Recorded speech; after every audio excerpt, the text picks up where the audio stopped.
All right, as everybody probably knows, the bald idiots from this show are still in Turkey, so I'm flying solo today for the stretch pod. We have Matt Murls from Chiclets. We have Johnny Lazarus from the Daily Face-Off.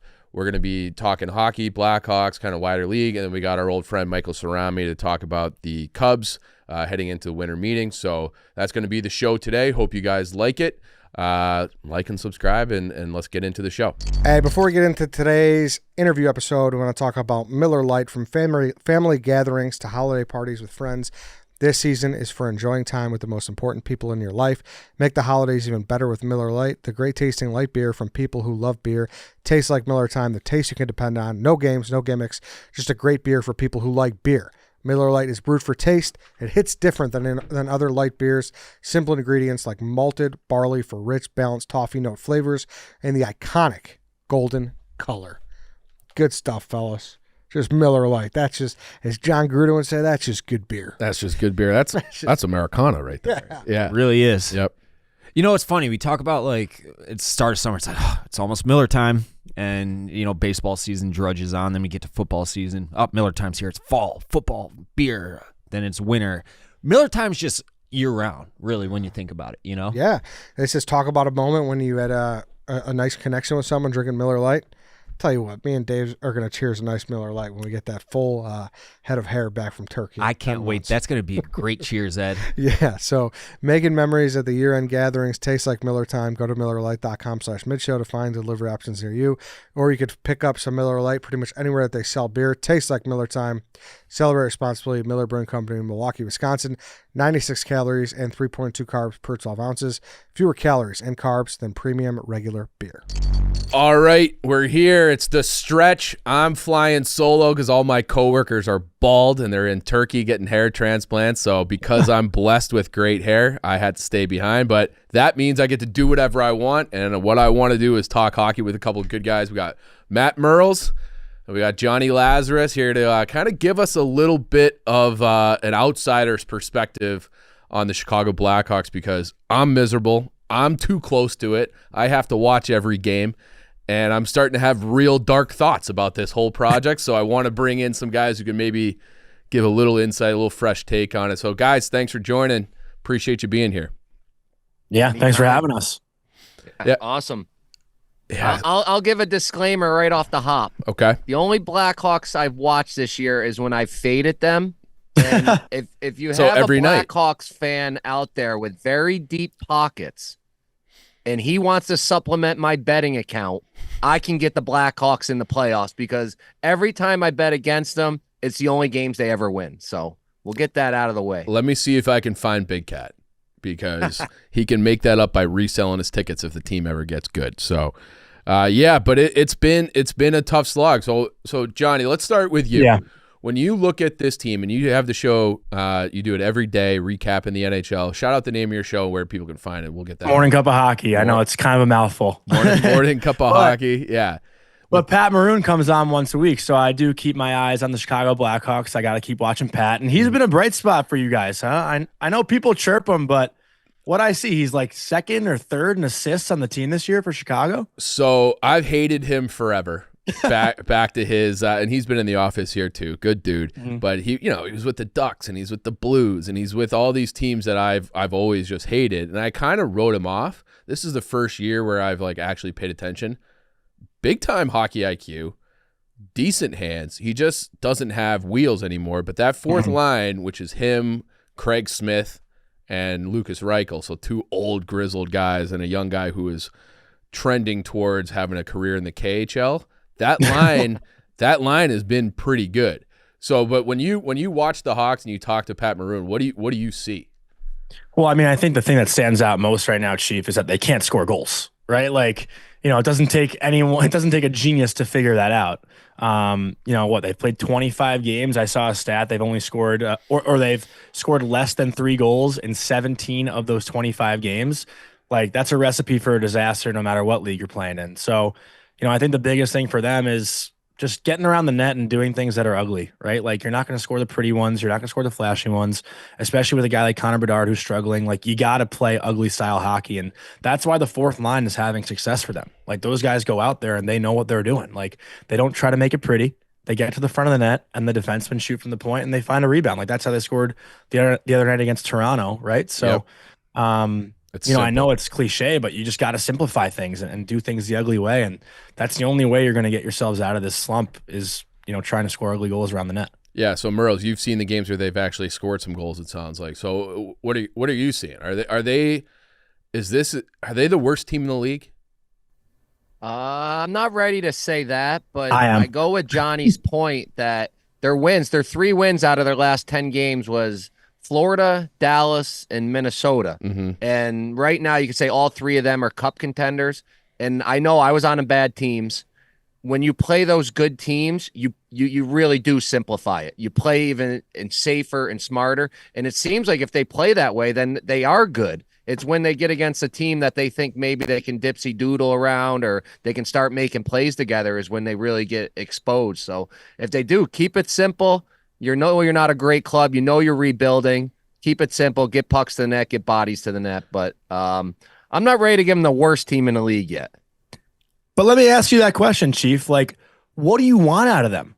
Like, don't you want them to be bad right now? Like, do you really want this team to, compete for a playoff spot and not get in? Like we know they're not making the playoffs. There's levels of bad, and we've been bad for longer than people like to admit. And for me, like that, they played Columbus the other night. They lost 6-3. At one point, I think it was 3-2. I'm fine with that. Lose 6-3. Bedard had a goal and an assist, and more importantly, like he was going at guys. He was attacking with speed at the blue line. It wasn't all just perimeter all the time from him. That's fine. Like I don't care. Lose 6-3, but it's when they're losing 3-1, 4-1, 5-1, and it's just like you can tell within 30 seconds that it's just like this is going to be a slog. This is going to be a long game. And what did I want this year? I didn't ever have any illusions that they would be kicking around a wild card spot. But if the GM, Kyle Davison, sets the standard where it's like we're going to take a step forward this year, you sign Bertuzzi, you sign Teravainen, you bring in Alec Martinez, TJ Brody, Craig Smith, Pat Maroon, you're trying to have pros as opposed to last year where they had basically an AHL roster. Half the roster was like that. And this year is like, all right, we got a lot of pros on the team. Take a step forward. Maybe be the 7th worst team.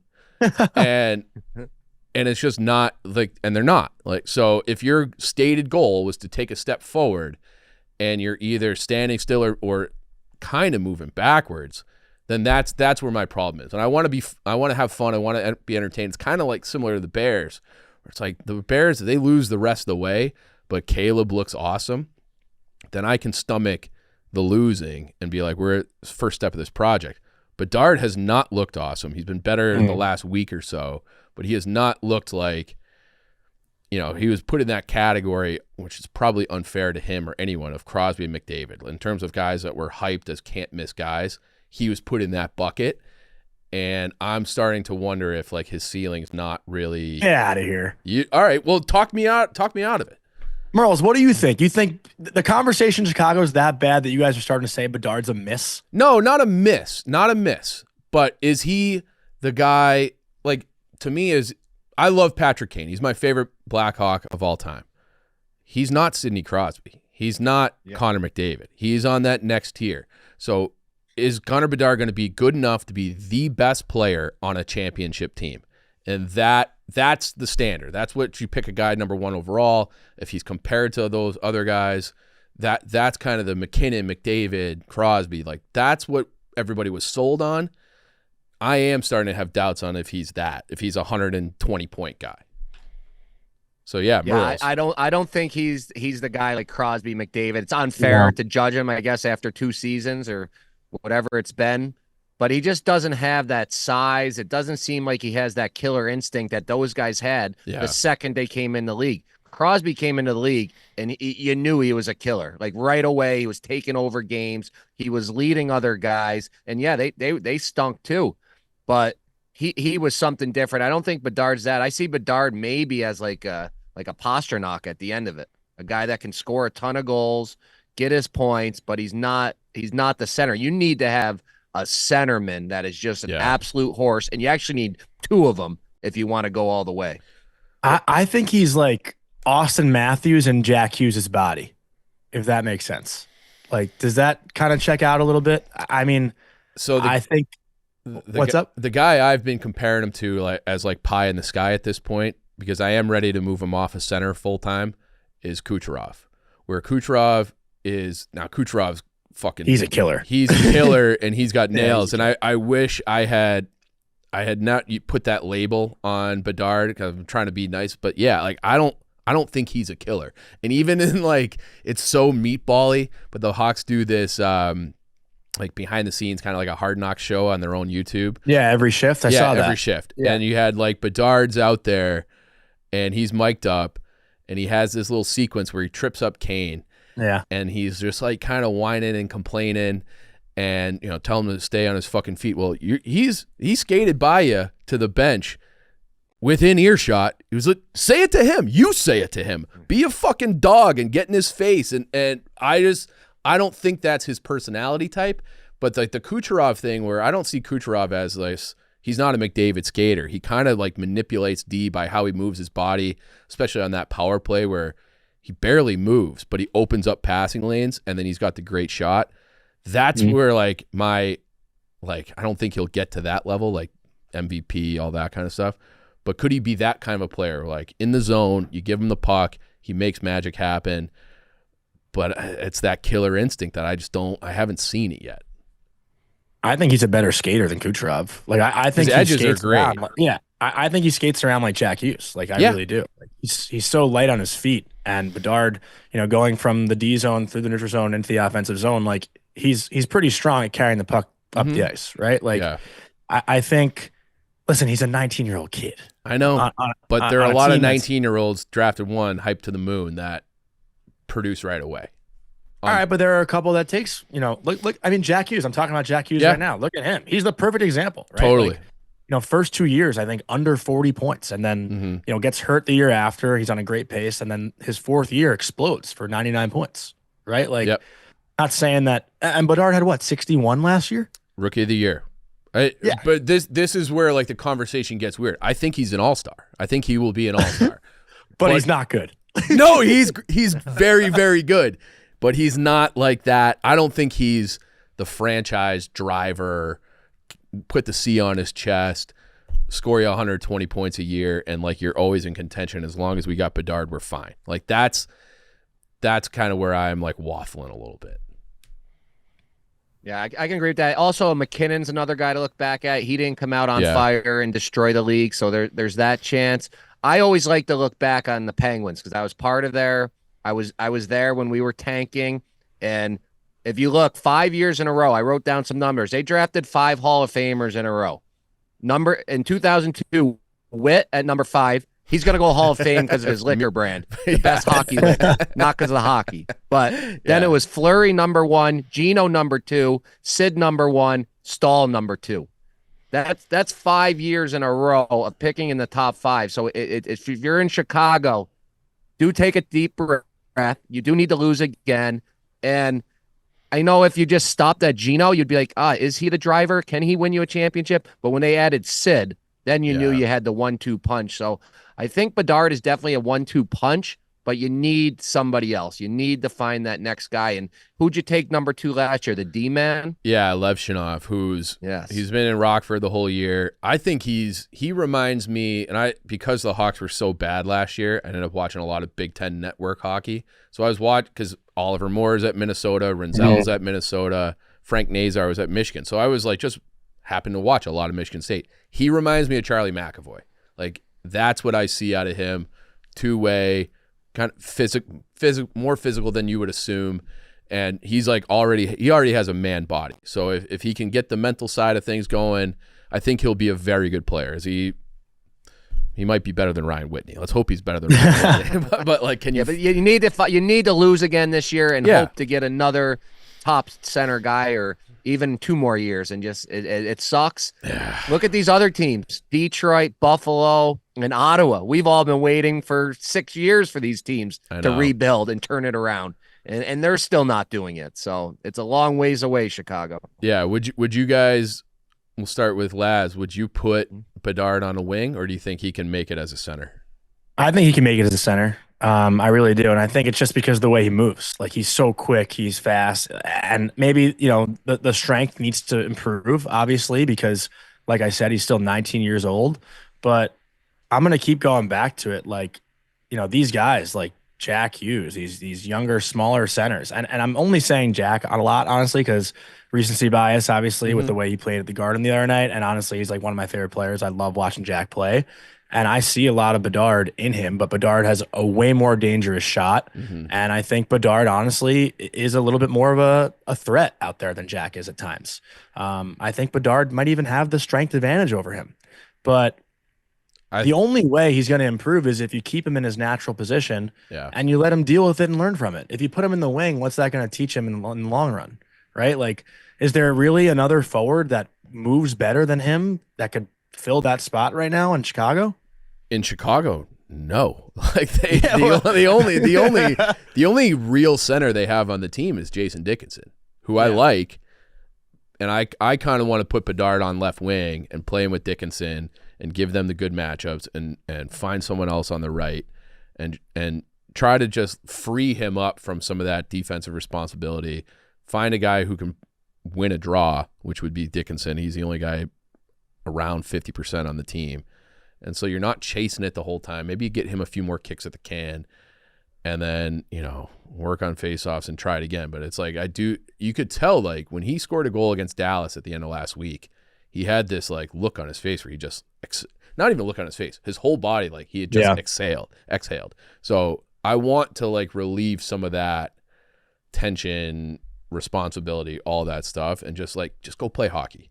And we'll let Dickinson fuck around down low and worry about stopping the other team. And you kind of, if you have to cheat a little bit, cheat. The only thing with the Hughes comp that I don't think he has the top end speed. I think Hughes has got a different gear. Yeah, he flies. Yeah, and Bedard does not have like that elite speed. His lateral movement's awesome. His edges are great, but the straightaway, I'm just beating you wide, he doesn't really have that element to his game. Yet, though. Yeah. I mean, do guys get significantly faster?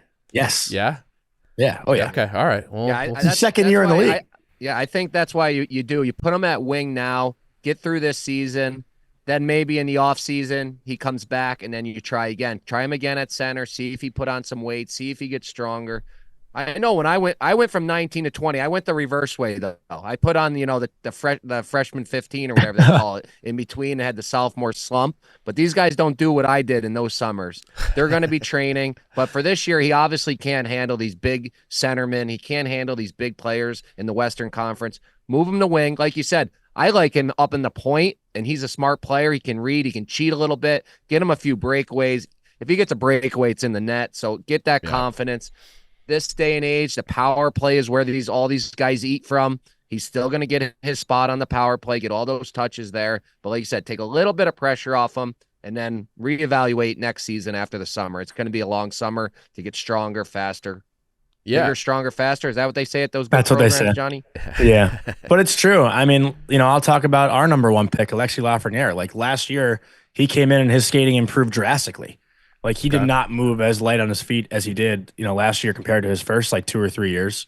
And, I think any league you play in, Murls, like even college, like from freshman year to sophomore year to junior year to senior year, the game slows down for you. And in the NHL, I've never played in the NHL, obviously, but I'm told the same thing, right? Like each year the game slows down. So, the Connor Bedard at 19 is not the Connor Bedard we'll see at 23 or 24 or 25. I totally agree. I'm just trying to, I also feel like for the casual fans, a lot of people who listen to this show, they were expecting, all right, well, this is just Taves and Kane all over again.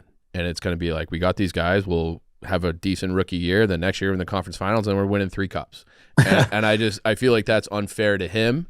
And I want to kind of level set expectations where it's like, all right, if this guy is not Connor McDavid or Sidney Crosby. It doesn't mean he's a failure. It just means he's not one of the greatest players of all time, even though he was billed as that coming out of the draft. Let's take another break because I was just thinking about something, fellas. You know what I was thinking about? You guys remember the Pop-Tarts mascot that got put into a giant toaster and devoured at last year's Pop-Tarts Bowl? The internet went nuts. Well, I just got some insider information that it's happening again this year. Get out of here, Ed. Yes, but it's with a new twist that's even wilder. Okay, this year, 3 new Pop-Tarts mascots are joining the party and will be competing to get toasted and eaten in this year's Pop-Tarts Bowl. Yup, that's exactly how it sounds. 3 Pop-Tarts, their mascots enter, 1 gets eaten, and we will get to witness it live at the game. To get fans in on the action, Pop-Tarts is asking them to vote which mascot they think will get eaten at the Pop-Tarts Bowl for the chance to win a piece of the winning edible mascot and a year's worth of Pop-Tarts toaster pastries. No purchase necessary. See poptarts.com/bowl for more details. So mark your calendar because the 2024 Pop-Tarts Bowl kicks off December 28th at 3:30 p.m. Eastern on ABC. 2 teams, 3 edible mascots, and a packed Camping World Stadium in Orlando. You can't beat that. You can catch all the crazy good moments and get a sneak peek of each mascot by following at Pop-Tarts US and at Pop-Tarts Bowl on social and visiting poptarts.com/bowl. This year, Pop-Tarts is bringing more flavor, more fun, and a whole lot of excitement. Don't miss it. Yeah, you got to remember Chicago had Seabrook and Keith all playing in the AHL. Yeah, when all this was still going on, so those guys were in the AHL. And the Blackhawks were losing and just adding picks. Yeah. Everybody's in such a rush now to play these guys in the NHL right away, so it's tougher. But it goes back to the same thing I said with Pittsburgh. Whitney played an extra year of college. Fleury started 18 but got sent to juniors. Gino played another year in Russia. It takes a long time, and you don't always see the guys right away. But if you're Chicago, just keep losing, keep adding pieces. It's going to be a long road. Yeah.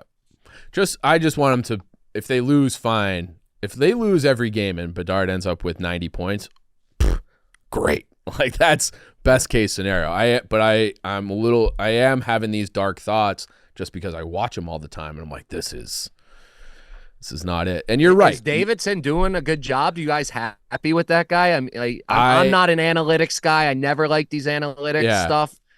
Look at Billy Guerin in Minnesota, just a true hockey guy, and they're doing this with 10 million less cap than everybody else. Yep. What are the thoughts in Chicago on him? I think we don't know yet. So they drafted Bedard. That was a no-brainer. But the year before, they had 3 first-round picks. Frank Nazar's having a great first year in Rockford. Then they had Sam Renzel, who's still at Minnesota, but I think he's gonna come good. And then they had, who was the other? Oh, it's Kevin Korchinski, who was up last year. He had no business being up, but it's a weird rule where he's probably too good for the Western Hockey League. He had dominated that league the year before, and then he wasn't eligible for the AHL, so they had really nowhere to put him.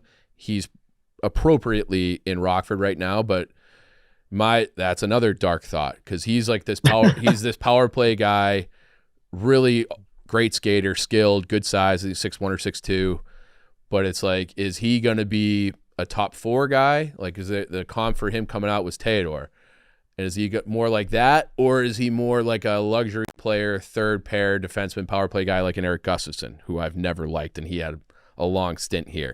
So if if you traded Alex DeBrincat for Kevin Korchinski, which that was a 7th overall pick, and he ended up with a third pair power play guy, that's not great. So yeah, we don't know. And then Levshinov, and then the only thing you can really judge him on at this point would be the signings of Bertuzzi and Teravainen, who have both been bad. Yikes. Yeah. So. And I think the thinking was, all right, we're going to get these 2 guys. They will be Bedard's wings. And then when the team is good and you have Oliver Moore, who is in the Bedard draft, he's a stud. He's hell of a kid, too. He's got a great personality. That's what everybody says. I interviewed him after that draft, and he was hilarious. Yeah. He's a great kid. Yeah, we met his family. I think I met him briefly that night, too, in the draft party that I snuck into. And, and yeah, seems like a great kid. Elite speed. So you're hoping that, all right, as these young guys come in, you bump Bertuzzi and Teravainen down and like they're your third line wings. That sounds great. They're already playing in third line wings. So, and they don't really have anybody else. So that would be kind of at this stage early, those guys are on long-term deals. But if you're judging Davidson, that's a little bit rough. He's off to a rough start on that. And he said, we're going to try to take a step forward. And then the other thing with Davidson, I know you want Bedard to be a center, and maybe he is, but you still only have one other. You're still two. If Bedard's a center on this team, you're still 2 centers short of having what you need for a roster. So they're trying Foligno, they're trying Ryan Donato, like no like natural career-long centers. And that feels like a big oversight to me, where it's like, hey, we're signing all these veteran guys. Why don't you sign a guy who can genuinely play the pivot? And teach Bedard how to play center. Is one of the things. Like who's he taking faceoffs against after practice? There's always these guys the cagey veteran that had all the tricks of the trade. That's who he needs to be learning from. It's different. I'm sure they got a coach. I don't know. Was it them that hired the coach Yannick Perreault, who was known as an NHL faceoff guy? Yeah. Wizard. I think that's Gabe's dad. Yeah. So Yannick Perreault has been like a consultant assistant coach for the Hawks for, I want to say 10 years, maybe even longer. And there's clips of him working with Taves back when they were good. Like they're just, all right, after the practice, it's just Perreault and Taves doing draws. And then Taves became one of the best in the league at it. And he was not great, as a rookie, and he became a great face-off guy. So yeah, Perreault's still here. He's still trying to give him those tricks. I do think there's some physical limitations for Bedard on the draw. I think he's at like 30%, maybe less than that. So it's not great. In terms of if you want to have brighter thoughts, I'm looking at you mentioned Buffalo, Detroit, Ottawa, these rebuilds that aren't working. Are any of those teams, we'll start with Murls, do you think any of those teams are getting close to like, this is just not working, we got to just blow it up? I would think Can the Ottawa Hawks get Brady would be the Tkachuk? closest. Okay. Ottawa would probably be the closest, I think, of those teams. I feel like there's Canadian market. They're going to get impatient before these other ones do. And I don't know if there's anybody. Do you want anybody from there? Do you want anybody from these losing cultures to come there? I feel I want like Brady you want Tkachuk. Winners. You want to get guys from Florida. You want to get guys from Vegas that know how to win. You can't take guys that are from a losing culture. Well, look at Eichel though. Eichel left Buffalo, and look what he's become. But it took him like waking up and 8 changing years, his 9 game, years, changing his mindset. Yeah. That was a major wake up call for him getting traded, dealt out there, and you saw him change everything about himself. Yeah. But Chief, let me ask you that question too. And Murls, I'm actually curious on your thoughts. Like, let's go back to like the year 2000, the last like 24, 25 years. Is there a franchise in the NHL that you'd rather be a fan of in those 25 years that have been more competitive or had more success than the Blackhawks right now? Like, you have all these dark thoughts. I haven't seen the Rangers win shit my entire lifetime. I know. And this is where everybody is like, oh, well, what are you complaining for? You saw 3 cups. But if you look at the totality of my life as a fan, the first 20 years of my life, the games weren't even on TV. So they're one of the worst franchises in all of sports, and then they're in the Western Conference. So if you have an away game at San Jose, like kids aren't staying up to midnight to watch them play San Jose, Vancouver, LA, like a good chunk of their schedule. So that gets factored in, and they had a great run, but they fucked it up. Like they fucked it up way too early. I go back to that summer of 2015. Where they traded Saad, they gave Anisimov the deal. It never made any sense. They traded Sharp. They traded Sharp and then somehow didn't save any money on the cap. It was just like they should have just let Brandon Saad get an offer sheet. Like someone would have given him the 6x6 or 6x7 that he got. And then you get that treasure trove of draft picks and you just kind of redo it on the fly. And then they haven't won a playoff series since the Stanley Cup final in 2015. So we're looking at 10 years. We're staring down the barrel of 10 years with zero success. Yeah, what was I guess the bubble, they were like in the playoff in the bubble. That doesn't really count, right? I don't count that at all. Qualifying round? They beat Edmonton in a best of 5 with no fans, and they had finished 12th in the Western Conference. That whole thing was, how can we make money? Let's make sure Chicago and Montreal are in this. So let's do a 12-team playoff. That's all it was. And that team sucked, and they got dusted. They got dusted by Vegas when they finally had to play like a real team. So in a 7-game series. Murls, what would you think about that? Like, which team, the last 25 years, like. Yeah, I mean, the only ones I can think of quickly would be Pittsburgh or Tampa Bay that maybe I would want to be a fan of over them. And I mean, I'm a Bills fan, so I know what it's like to lose and never win. So I do hear you on that. Like, they are a little greedy. Take your championships, enjoy them, and feel like the rest of us that never win anything. Yeah, I was having that. This was like a while ago now. I was talking to Feidelberg, so the Bruins, where they won it in 11, and then they went in 13. They went in 19, but they never were bad. They were never a laughingstock. They never had a seemingly endless run of horrible scandals, and the games were always on TV. So the Cups were great. Like it was the best, and that was like my favorite team. The way they played, they were, especially that 10 team. Like, they were tough as nails. You want to get in a line brawl against the Canucks, fucking let's go. You want to run and gun with some of these other teams, they can outscore anybody. But I don't know, it has been 10 years now of, technically 9 coming on 10, of like genuine misery and embarrassment, and it's like I'm ready for that era to end, and I there's no way to speed it up. But I do, like you say, who would you want from? I do want Brady Tkachuk. Of all the Blackhawks. Who doesn't? Right, but he said, you want a guy who's a loser? If he's a loser, bring him over. I ain't call Brady Tkachuk a loser. Yeah. He's my guy. All right. I like him. All right. He's one of my guys. Yeah. I like him a lot. I'm just saying that losing culture. Yeah. I'm not in a rush to take anybody from there. Yeah, I would, but that's the thing with the Hawks too. They've drafted, so like Nazar's 5'9", Oliver Moore's 5'10", Bedard's obviously 5'9", 5'10". Like the famous Whitney quote from a few years ago, where it's like the game is still the game. Like, it's all, you got to have speed, you got to have skill, but when it comes to the playoffs, it's Vegas wins because they bully people. Florida wins because they bully people. Like, the Hawks they don't have any of that on the roster now, and they don't have really anything in the pipeline. So if they can, pass go and give up a few picks and a few prospects to get Brady Tkachuk in here, sign me the fuck up. That's like, they need that kind of a guy in this mix. Yeah, I don't know how you'd ever get him out of there. That's why Teravainen and Bertuzzi signings aren't great either. Like, I know. It's just more small guys and you're playing that Western Conference. Oh, it's tough. They get bullied. Yeah, bullied. And I'd give Bertuzzi that label though. No, he's a pretty tough guy. Like, he'll mix it up. He's scrappy, I would say. I do think that none of the guys are playing with that bite on this team though. I think other teams they played awesome the other night against Toronto. They had probably their best period. I don't know, the second period against Toronto, and then they didn't score any goals and they lose 4-1. And it's just as soon as things start to go the other way, it feels like it goes bad fast. So I don't know. That's my problem with them. Are you guys excited for this Four Nations? I saw Murls, you tweeting out your lineup projections.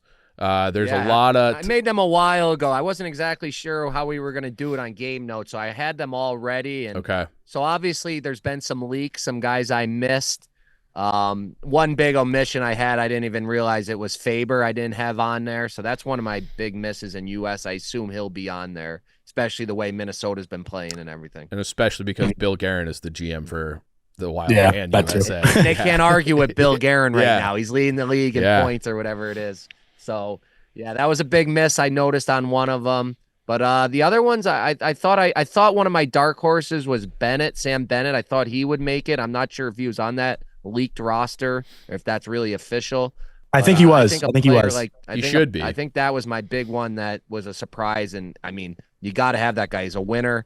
He's tough. Anything. A 7-game series or 1 game, he's a wild card out there. So I like him a lot on that team. Hopefully he made it. Do you think Bedard makes Team Canada? He wasn't on the leaked roster. He was not on the league roster. I don't think he should make it. I don't think he should make it. I think he should, just on optics. Like, if we're really doing a best on best and it's like showcasing the talent across all 4 nations, like, how do you keep him off? And that's honestly the issue that I have with this tournament right now, because I think just based on what I've seen from the league rosters, it's not turning into like a most talented best on best. It's like actually putting together who you think is the best team to go beat each other up for 2 weeks. And in the middle of the season in February, like that's my concern with a team like the Rangers right now is if, God forbid, one of our players gets hurt in that thing, like what does that do for your season? Yeah. Right? Like, I'm sure that's the unpopular take because everyone wants to see Canada, USA, Finland, Sweden go at it. But yeah, I hate that some take. concerns, Yeah. I think I saw some Rangers fans hoping Mika gets hurt. So. Probably. That's probably true right now. now. Yeah, tough break for our guy Tom Lade named his cat after Mika. Now he's got to change his cat's name. So I wouldn't put Bedard in. I want to know what you guys think because I think I would make an argument for Alex Vlasic for USA before I would make an argument for who you taking out though. I think so. Here when you look at the roster and it is Faber, Fox, Hughes, a lot of offense like McAvoy, Slavin, Werenski. So you got a lot of power play guys. Hanifin. Exactly. You're kind of. They're all great. Yeah. Do you want if you're trying to win this tournament? Do you want one guy who is like a genuine play stopper, stay at home, 6'6", can skate defenseman, kill penalties, and then because I love Brock Faber. Is he getting power play minutes over Quinn Hughes or Adam Fox? Probably not. No. So then I think you got that in McAvoy and Slavin. Those are the two guys, right? Like, yeah. I would say. love to have like one pure shutdown pair as an American. Well, you just want that. You would love that because you're a Blackhawks fan. Yeah, and I don't want him to get hurt either. But it's like we're not playing for shit. But I think Vlasic is like one of the best defensive defensemen in the league already. And he's on a terrible team, so he doesn't get the love. If you're trying to promote the next generation in major markets, I think you could make an argument for roster construction. He's not better necessarily overall than any of those guys, but if you're building a team to win a tournament, I think he can help you in ways that some of those other guys can't, and they already have what those guys can do. They have a lot of guys with that type of game. Yeah, that's why like a lot of people are going to be surprised when Sweden and Finland come out there because that's how their D are. All their D are stay-at-home guys, and besides Erik Karlsson, who I want to play a forward. That's another story. They're just naturally defensive defensemen. They got their couple guys that can play on the power play, but they're going to be tough to beat. They're not going to. It's not going to be rollovers. Like there's going to be some upsets in the round robins and in the semis and finals. Yeah, Merle, is Sweden the favorite? No, they're third favorite. Third favorite? I thought I saw you with the odds there. Did you bet them? Not yet, but I will be putting something on it, or I'll be thinking game by game. But that's why they're just built like that. Down the middle. I mean Mika, who I just chirped, but he could get it going. Pettersson, who's on fire. Eriksson Ek is the guy like you're talking about on D. That's just he knows how to play third line. He's going to have to shut down those guys. And then you got Wild Bill Karlsson in Vegas who shut down McDavid last night. He can play anywhere in the lineup, anything, power play, penalty kill, and then just their D. Hedman, Forsling, Brodin, Ekholm, Anderson, Dahlin, and then Erik Karlsson. Like that's a nice looking squad. I didn't even get into the goalies. Yeah, I might be convinced to bet Sweden for this thing because they'll probably have Philip Gustafsson starting in net right now with the way he's playing. Yeah. Like they're kind of loaded. They are loaded. Do you guys? I wish Russia was in it too. Yeah. I know it drives me crazy, even with the World Juniors, where it's like, I understand all the geopolitical stuff. They didn't pull out of Ukraine because you didn't let them play in the World Junior or the Olympics or anything else. So you have enough Russians in the NHL. Give me the Russians. Give me the Czechs. Give me the Slovaks. Make it an 18 tournament, and let me see Malkin with Kaprizov on his wing. Like that, that's what I want to see, a true best on best tournament. That's why I can't really get excited for this. I'm not that fired up for this tournament. Like why can they play in the regular season games? If they can't play in this, it's the same thing. It's not like anything different. They're over here. They're playing. They're taking all the money. They're taking these millions of dollars back to Russia. Yep. What's the problem with them going and playing in a free tournament? But like you said, I missed the other. They could have done a European team with Pasta and Draisaitl. Yeah, mix those guys together would have been fun. Or remember the best part of the last one they did was all the young guns. Team North America. Yeah, done that something like that again. We all would have gone nuts for. Yeah, but Chief, Oh, no. No, go ahead. I was going to say, like, one of my favorite memories as a kid was that 96 World Cup where it was like Chuck was fighting like Adam Foote and they played a best of 3. It was like the best hockey, and they've made documentaries about it. It was awesome. So I'd rather just have just give me 8 teams. So like pick between the ones I mentioned with Russia, then give me either Germany or Switzerland. I don't care which one you pick, and do a real tournament. Like this one is just like, it feels like a cash grab to me. Where it is. Yeah, right. So like I'd rather do the cash grab, like make it a real tournament, like call it the World Cup, make it a real thing. But that's what I was going to say. Like you said, you're not excited. Like, have you ever been excited about All-Star Weekend ever? No. Like, that's what this is replacing. You know? Like, no, I get it. It's over 2 weeks, but like, I don't need to watch a skills competition or a meaningless 3-on-3, shinny screw around. Like, this will be cool to watch USA and Canada. And this is Sweden. better than that for sure. Better than that. Like, it's a good replacement. Yeah. But again, like, just wait and knock on wood. I said this on our show this morning. Just wait until one of the top 5 contending teams has one of their guys get hurt in this. It's going to turn into the worst thing that's ever happened. I'm telling you. All right. Well, we'll wrap it up with this. How about each of you give us a future for a cup team?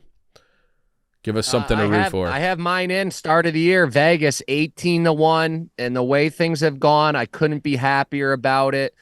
When Stone's in that lineup, they're absolutely unstoppable, especially at home. So as long as they can keep going, I think Stone was back on the ice. Like you said, they get in the playoffs, a 7-game series, they bully you. So at 18-1, I love it. And if I have to hedge in the Western Conference Final or in the finals, then I'm in a great spot. Yep. Laz? I don't know what it's at now. I think I got it at plus 1,300 when the season started. I took the Leafs to win the President's Trophy. And right now they're in 8th. They're 6 points back in Minnesota, and they're playing pretty well. I mean, you watched them play the other night against Chicago, and I know Chicago played a pretty strong game there, but Toronto looks a little bit different this year, and they're getting the goaltending from Woll and Stolars. Mm-hmm. So I feel pretty good about that futures as well. But if you're looking for like a Stanley Cup bet, it's tough this year, Murls, right? Like you can attest to that. Like I don't know who I'd pick right now to win the cup, like gun to my head, Yeah, that's why I'm happy I have Vegas. Obviously, I want to see Edmonton go back. I loved it last year following McDavid. Want to see him win, but gun to my head. It's Carolina and Florida in the East, and then Vegas, Edmonton in the West are my top teams. I hate that Edmonton hired Stan Bowman because now I have to root against them. Like I cannot see that guy win a cup, so I have to root against them. But yeah, all right, boys. That was good hockey talk. You kind of made me feel a little bit better, more Laz than Murls about Bedard, but that was good. He's 19. He's still a beautiful boy. Give him a break. He's our beautiful boy. I want him to do well. I want him to be the guy. Someone needs to teach him how to be a little bit of a prick. That's all. Yeah, give him another summer, and then we'll reevaluate next year. Okay. All right. Well, thanks, boys. Thanks, Chief. Appreciate it. All right, let's pause the interview and talk about our good friends at Chicagoland Chevy. It's already the holiday season, and your local Chevy dealer has everything you want for your wish list. A new SUV or an Equinox EV maybe. Chevy has the gift you want and need, and you can find your local dealer at ChevyDriveChicago.com today. If you're not shopping for a new car and just need to make sure your car is safe and weather ready for the season, your local Chevy dealer has your local Chevy dealer service center is the place to go. Chief, you're a Chevy guy. Everyone knows it. Everyone knows it. Ed, you're a Chevy guy. Everyone knows it. PFT, Chevy guy. Everyone knows it. PFT's got the EV Blazer. Yeah, it's Nice. awesome too. He's got the souped up one. Sharp. Yeah, it looks good. Mine's kind of souped up. And It is a little souped up, but you're not a souped up guy. I am with Chevy. Service center is important. You don't want to be breaking down your way to Yuba. You want to be driving a Missouri and just breaking down. You want to be good and last week I did. I got 2 new tires on my car, and I got the oil changed because I know that I don't want to be dealing with that when there's a foot of snow on the ground. Beautiful. So always find your local Chevy dealer at ChevyDriveChicago.com, the official truck partner of the Chicago Bears. All right. Interview portion number 2 of the Stretch podcast. We have friend of the program back again, our kind of resident Cubs guy, Michael Cerami. Michael, thanks for joining us. Hey, thanks for having me. So I'm guessing that you have no good news. That's my guess. What are the Cubs doing? And let's start with the Cody Bellinger situation, because it seems like it almost feels like a foregone conclusion that he's getting traded. What would you say the percentages are that actually that happens this winter? Yeah, I mean, I think I've written a lot about this offseason.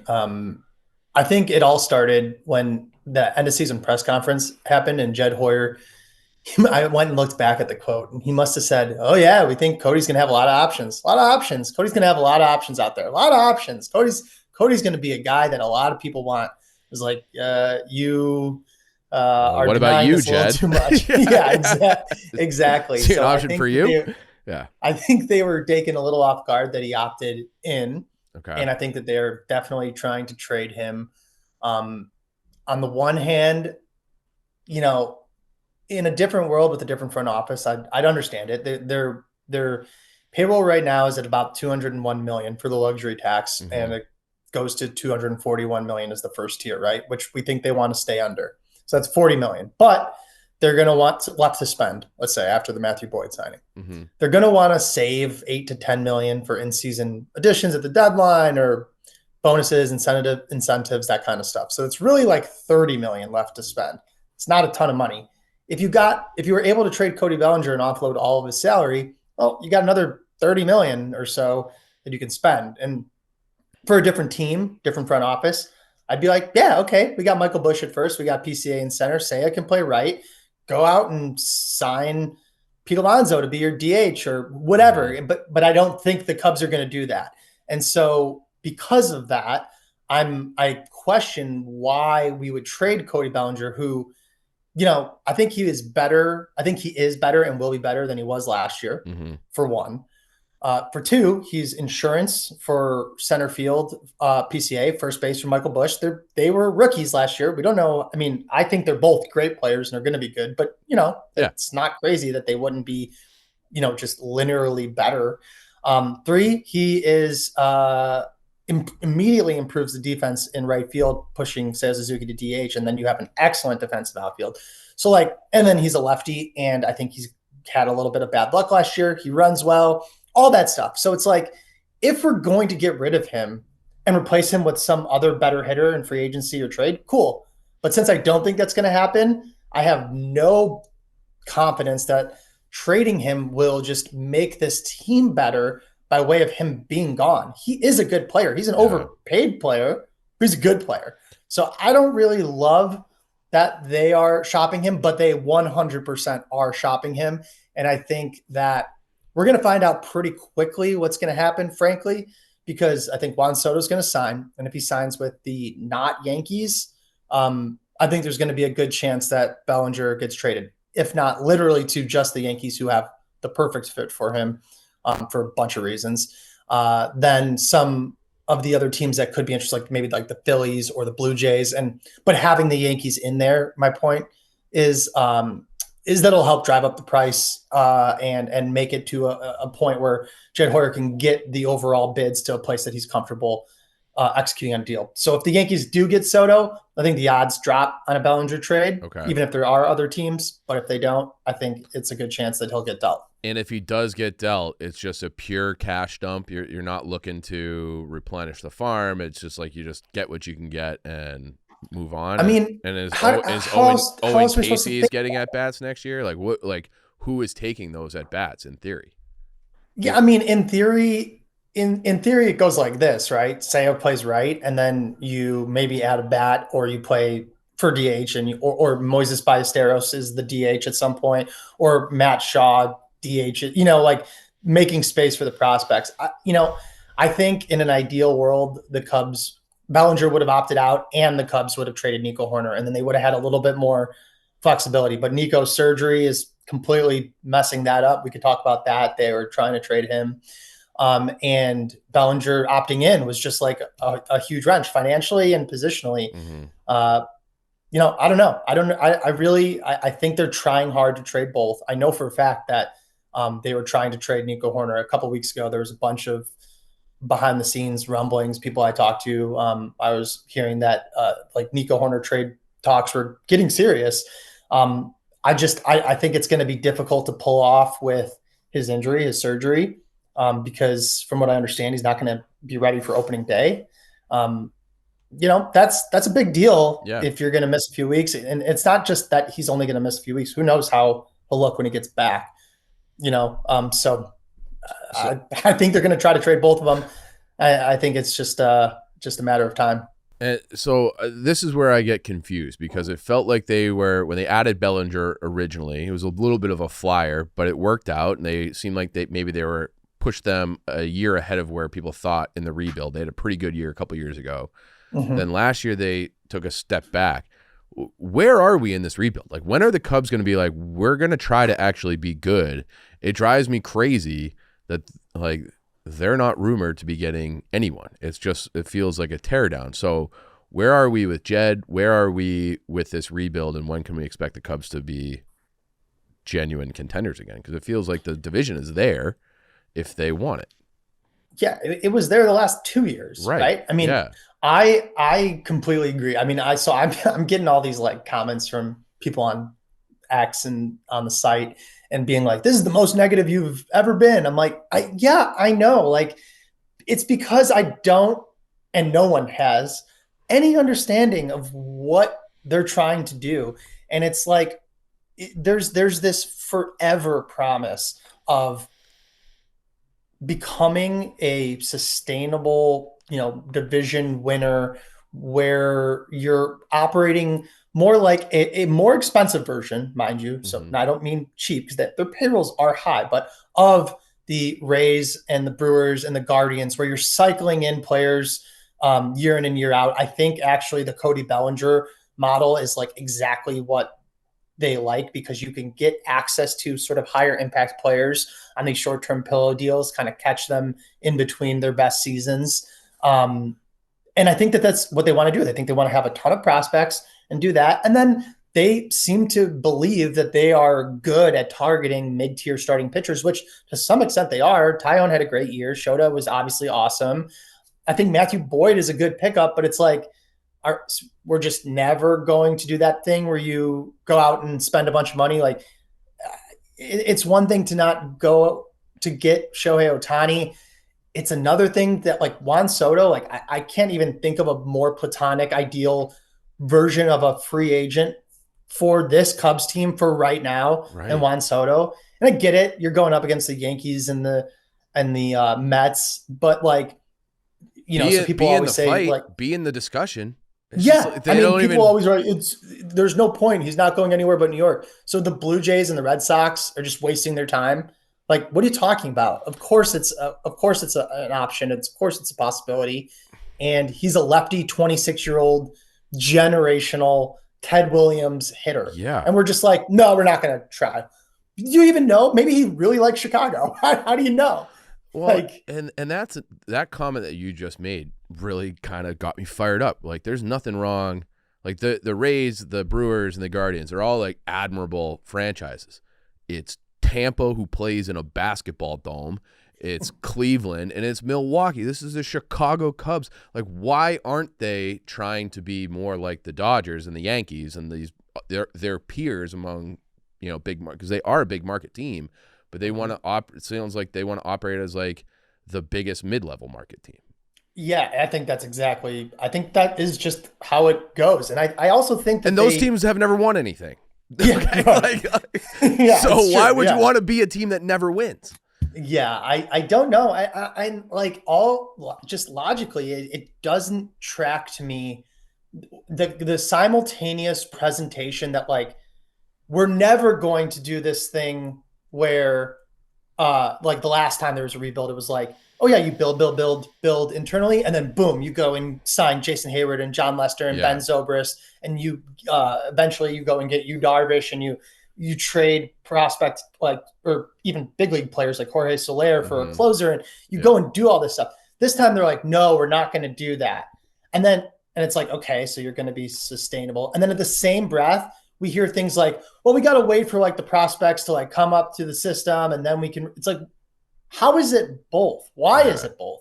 Why were we an 83 win team 2 years in a row? What is the value of this, and why aren't we it's as though, and man, you're getting me fired up now. I was like, I'm going to be more calm this time. No, be fired up. Here's a whole separate point that's related though. It's like, it feels to me like in Jed Hoyer's mind or the Cubs front office's mind, they deserve more credit they think they deserve more credit for signing, let's say, a mid-tier starting pitcher that overperforms than spending, and the odds of that happening were less likely, but getting it right, than just spending more money on a surefire ace and him performing like an ace. It's like, okay, correct. You did well on Shota. Is that a good reason to not go after Yamamoto last year, or like to go after Corbin Burns? Like, just because you can, sure, you beat the mid market, you beat it. Congrats. And that guy outperformed. The chances of that happening weren't as good. You got a little lucky. Yeah. Maybe you have good scouting and stat, research department, but you can eliminate that and raise the ceiling by going after the better guys. So why should I be more impressed? Why is that better? It's not better. Yeah. That's kind of being like, we're the smartest 83 win team in the league. Right. Like, who cares? But even if they snuck into the playoffs, I wrote a whole article about this too.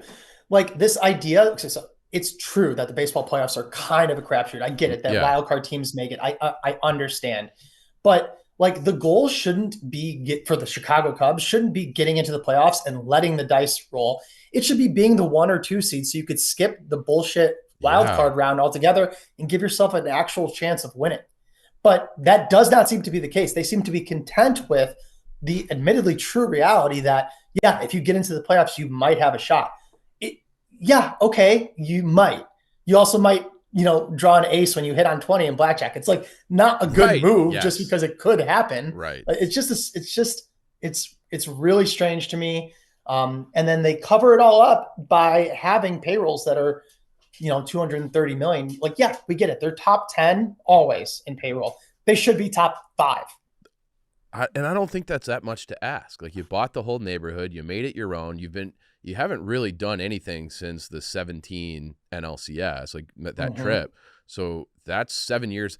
I am starting to feel like there's some smoke-filled room that is Wirtz, Ricketts, and Reinsdorf, and the McCaskies, and they all just get together and they're like, how do we fuck this town?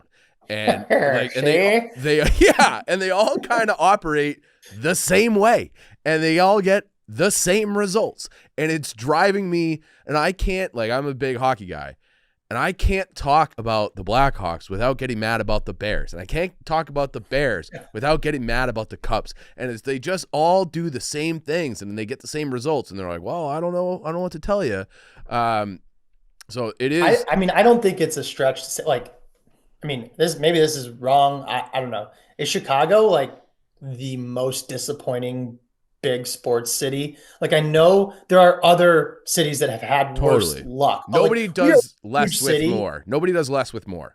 Right. Exactly. Yeah. And it's incredible. The Cubs are right now the best run organization of all of these, and that is not that nice of a compliment. You know what I mean? That's not meant to be a compliment, is what I should really say. It's it's like an offensive saying, but I can't think of a different one. You're the tallest midget in town. Yeah, that's what it is. And so I don't know. I'm getting I want that summer a couple years ago where they were unexpectedly good was such a fun summer. But it was fun because it felt like it was the first building block. And we're like, all right, now we're going to take that next step, and they just seem uninterested in taking that step. Yeah, and there's also, listen, Jed Hoyer's got a year left on his deal. For a lot of presidents, that would, our concern would be like, oh my God, is he going to sell the farm to save his? But it's even under these extreme circumstances, Jed Hoyer is still not the type of baseball executive to extend himself. And it's I guess I'm learning that I don't want a president who won't do that ever. Yeah. You know what I mean?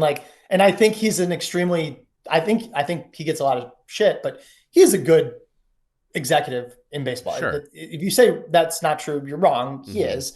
But it's but this pathological resistance to overextending in service of winning is, again, it's pathological. 2 years ago when they were really good, they should have added a closer at the deadline, and then they would have made the playoffs. Probably, yeah. But they didn't because they were like, well, we're not quite sure, and it's not quite our time.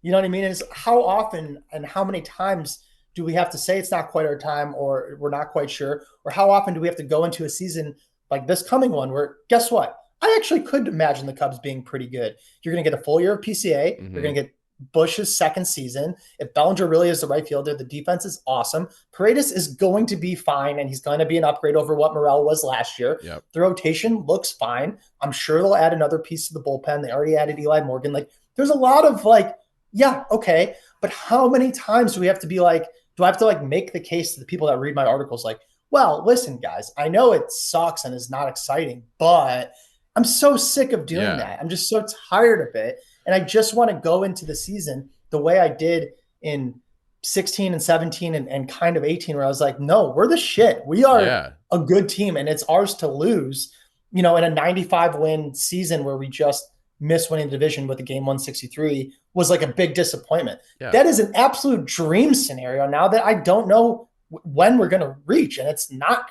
going to be this year. At least it's not a good bet that it'll be this year that they're going to win 95 games. Right. So how long are we supposed to wait? When is it supposed to actually come to fruition? And those teams, like Chris Bryant has fallen off a cliff, obviously, but they had genuine superstars. And this team has just like a bunch of pretty good ball players. Like they don't have that's why, like you were saying, Juan Soto would be literally the perfect guy, and they have seemingly no interest. I will convince myself that if there's reports of a mystery team, I'm like, it's the Cubs. It's kind of like who else could it be? In terms of things that are potentially exciting, a name that I've seen kind of thrown out there, it feels unlikely to me, is Garrett Crochet. So people are talking about another little crosstown trade.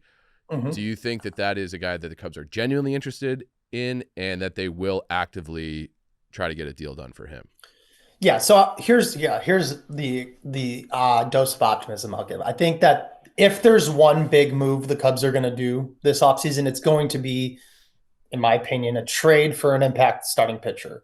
I think that they'll either get an impact starting pitcher, or they will roll with the rotation that they have right now, which is kind of good. Fine. You know, I don't think they're going to get, in other words, I don't think they're going to go sign another mid-rotation starter or trade for a mid-rotation starter. It's either going to be they get an ace via trade one way or another, or that's it, and they'll do something else. Garrett Crochet is one of the available aces, and the Cubs and Sox have had no problem making deals over the last few years. So it's like that whole narrative's kind of out the window. It's fine. They'll do it. This morning, Bruce Levine was on The Score talking about how the asking price is your three top prospects, and specifically said for the Cubs, that means Matt Shaw, Owen Casey, and James Triantos. He said you can argue with the order there. I'm sure Cade Horton or whatever. But I think I'm like sort of two thoughts of this. Like on the one hand, setting aside whether Crochet is worth that or not, I don't think the Cubs are trading Matt Shaw, period. Like I just don't think they're going to trade him at all. And so if there's a deal to be made that's three top 100 prospects, but it doesn't include Matt Shaw, then maybe there's like a version of that trade that makes sense. But if they're dead set on him, then no, I don't think it's going to happen. So I just think, and I don't think the Cubs are crazy. Again, I'm sure you have White Sox fans listening like, what? He's worth way more than that. But it's like, there's two sides to every trade. And I just think the Cubs really want Matt Shaw. So I don't think he's going to be dealt. Is there another Garrett Crochet name that would get you excited? Yeah. So, I mean, you can go and look at the Mariners and literally any of their 4 or 5 starting pitchers. I think, they're like Kirby is like obviously an exciting name, but I think Brian Wu, he's like one of the younger pitchers. He throws hard, strikes guys out. He's got like 5 years left of cheap team control. I'm pretty confident that the Cubs have already, frankly, talked to the Mariners about a trade. The Mariners are looking for infielders.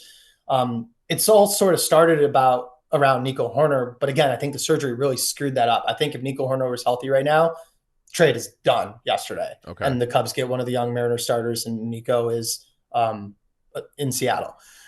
So either way, though, to your point, I do think that like one of those Mariners starters Brian Wu is the name I've heard a lot. He's great. He'd be awesome. But I think Crochet is a legitimate option. I think that they will explore that. I just think it's going to have to be without Matt Shaw. So if that's a non-starter for the Sox, which that's their prerogative, then I don't think it's going to happen. If they can make it happen with Owen Casey or James Triantos in particular, those two guys, I think, are both guys the Cubs are very open to trading just based on the blockage ahead of them.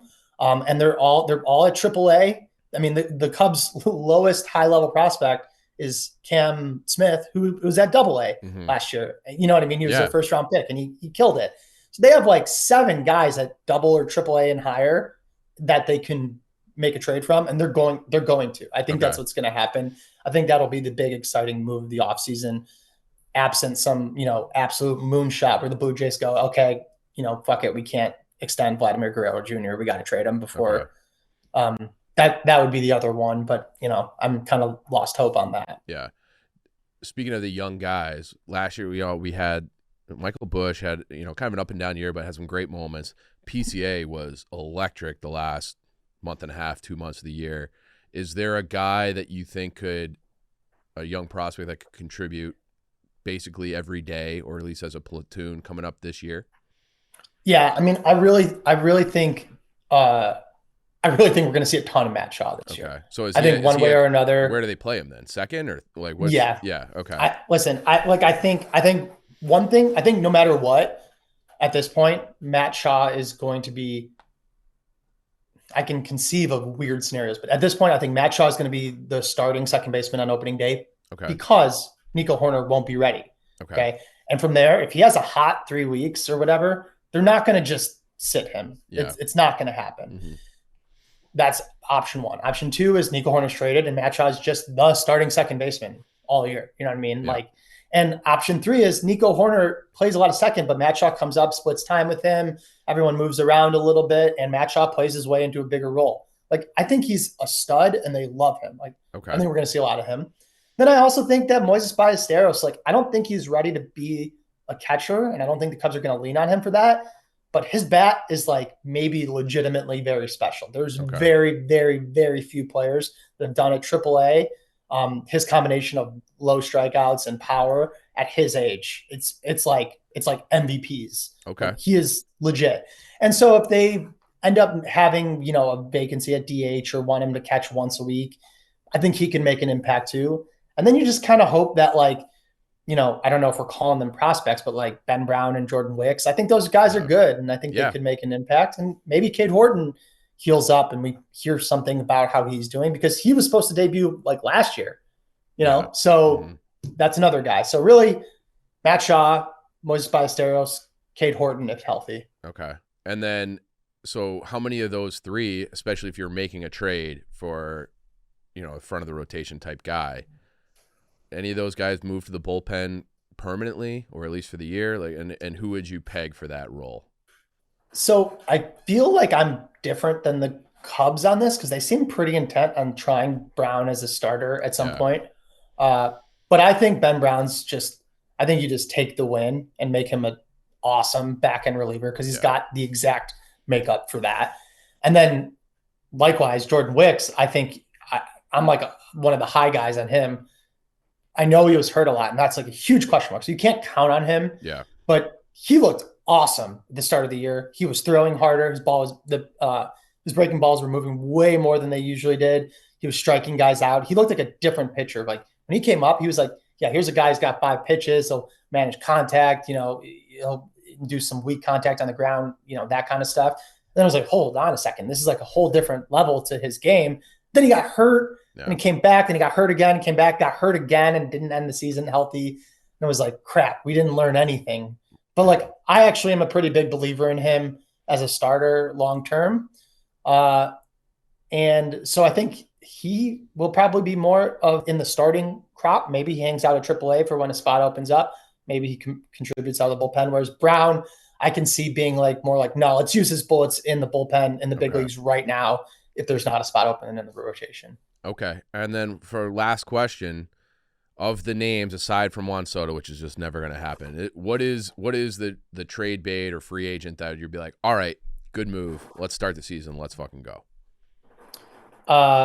You get me one of those starters from Seattle, I'm happy. Okay. If you find a way to get a bat, but like the only kind of bat, it's impossible to figure. Like, at the deadline, they talked about Logan O'Hoppe, the catcher from the Angels. They were trying to trade for him really hard because catcher is like one of the few spots that they can actually make a huge impact offensively without getting rid of something in the process. Zamaya's a fine, 1B catcher. Yeah. So if you go out and you make a trade like that, maybe you talk to the Braves about like Sean Murphy and hope he bounces back. Something like that. I'm like, okay, you're being serious. Like you short up your one glaring weakness. So at least every single spot in the diamond, you're like, okay, here's a guy at least. A genuine big leaguer. Yeah. And that's so catcher or front of the rotation is where I'm like, okay, you get me Crochet or you get me Woo or you get me Murphy or a Hoppy, someone or some other catcher we don't even know is available via trade. And then I'm into it. All right. Well, great. I want to be excited. I want to have one team that I'm like, you guys are doing it the right way. It feels like the team that is most capable of doing that at this point would be the Cubs. So all my eggs are in that basket because everyone else seems like we got it. At least another 8 months before we can pretend to be excited about the Bears again. So right, exactly. Yeah. Well, all right, Michael. Thanks for joining us. Where can people find your stuff? As always, I feel like people know you by now, but we should just do it. Yeah, BlueTradation.com. And then I'm on X at Michael_Cerami, and I guess Blue Sky now too. I don't know. People are on that. You got to join it, right? Yeah. I haven't. So I'm on all the platforms by my name. All right, sounds good. Well, thanks again, Michael. I'm sure we'll have you in, spring training time too if you're open for it. Sounds good. All right. Well, that's it. That's the episode for today. We'll see you guys next week.